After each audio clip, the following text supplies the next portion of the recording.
আজি ভূপেন হাজৰিকাৰ মৃত্যুৰ তিথি চতুৰ্দশ মানে মৃত্যুৰ তিথি সমগ্ৰ অসমত আমি উদযাপন কৰিছোঁ আৰু অসম চৰকাৰৰ সিদ্ধান্ত মৰ্মে প্ৰত্যেকটা জিলাত এই কাৰ্যসূচীটো আমি উদযাপন কৰিছোঁ। ভূপেন হাজৰিকা বিশ্বমানৱ লাহে লাহেকৈ তেখেতৰ এই মানুহে মানুহৰ বাবে এই গানটো লাহে লাহে গোটেই বিশ্বত জনপ্ৰিয় হ'বলৈ গৈ আছে আৰু প্ৰত্যেকটা ভাষাত ট্ৰেন্সলেশ্যন কৰি পেলাই এইটো গৈ আছে। তো আজি কোন সময়ত তেখেতে গীত গোৱা নাই। আজি যেতিয়া মানে ভাষা আন্দোলন হৈছিল অসমত যেতিয়া ভাষা আন্দোলন হৈছিল মুছলমান আৰু বঙালীসকলৰ মাজত এটা সংঘাত সৃষ্টি হৈছিল। সেই সংঘাতটো দেখি তেখেতে গীত গাইছিলে মানুহে মানুহৰ বাবে মানৱতাৰ গীত গাইছিলে। আৰু যেতিয়া বাংলাদেশে স্বাধীনতা হ'ল বাংলাদেশ স্বাধীনতা পোৱাৰ সময়ত তেখেতে জয় জয় নৱজাতক বাংলাদেশ তেখেতে গীত গাইছিলে।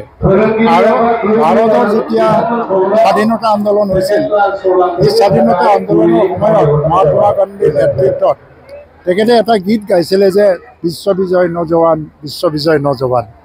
এই ঠিক তেনেকৈ এটা সময়ৰ এটা পৰিস্থিতিক লৈ পেলাই সি কালজয়ী গীত ৰচনা কৰিছে।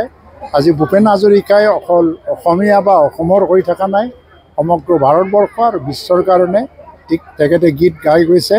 আৰু তেখেতৰ গীতৰ যিটো মূল্য এই মূল্যাংকন আজি গোটেই বিশ্বত হৈ আছে। সেইকাৰণে ভূপেন হাজৰিকাৰ মৃত্যু তিথিত আজি জাতি ধৰ্ম আৰু ৰাজনৈতিক পাৰ্থক্য আমি কোনো মাজত নাৰাখি পেলাই একেলগে আমি উদযাপন কৰিছোঁ। মই ভাবিছোঁ কোকৰাঝাৰত যিধৰণে উলামালহেৰে আৰু চবৰে যিটো উৎসাহ দেখিছোঁ যে হাজাৰ হাজাৰ ছাত্ৰ ছাত্ৰী ইয়াত আগভাগ লৈছে, মই ভাবিছোঁ ভূপেন হাজৰিকাৰ যিবিলাক উদ্দেশ্য আছিল মানৱ সমাজৰ কাৰণে এইটো সফল হ'বলৈ গৈ আছে আৰু মানুহে তেখেতৰ আদৰ্শ আৰু গীত হৃদয়ংগম কৰি ল'ব পাৰিছে। লেটেষ্ট যিটো মানে হ'বৰ কাৰণে মেঘালয়ৰ CM এটা মিটিং হৈছে দিল্লীত, উত্তৰ পূৰ্বাঞ্চলৰ কাৰণে এটা ইউনাইটেড এণ্টিটিৰ এটা প্ৰয়োজন সেইটো চবেই অনুভৱ কৰে।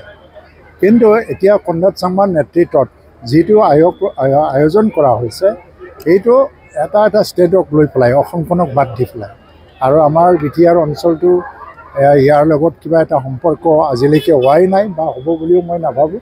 কিন্তু গোটেই উত্তৰ পূৰ্বাঞ্চলৰ ৰাজ্যকেইখন যেনেকৈ নাগালেণ্ড মিজোৰাম ত্ৰিপুৰা মেঘালয়া মণিপুৰ অৰুণাচল তেওঁলোকে এটা নেশ্যনেল পাৰ্চপেক্টিভত এটা নতুন মানে এটা আইডেণ্টিটি বিচাৰি আছে ৰাজনৈতিক।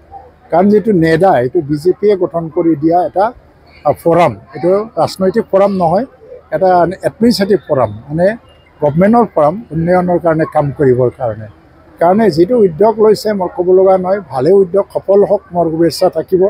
কিন্তু এইটো অসমখনক লৈ পেলাই নহয় আৰু বিটিআৰ অঞ্চলৰ ৰাজনৈতিক যিটো এটা পৰিক্ৰমা সেইটো লৈ পেলাই তেখেতসকলৰ ইনিচিয়েটিভত ইমান সোনকালে কিবা এটা সম্পৰ্ক বুলিও মই নাভাবোঁ।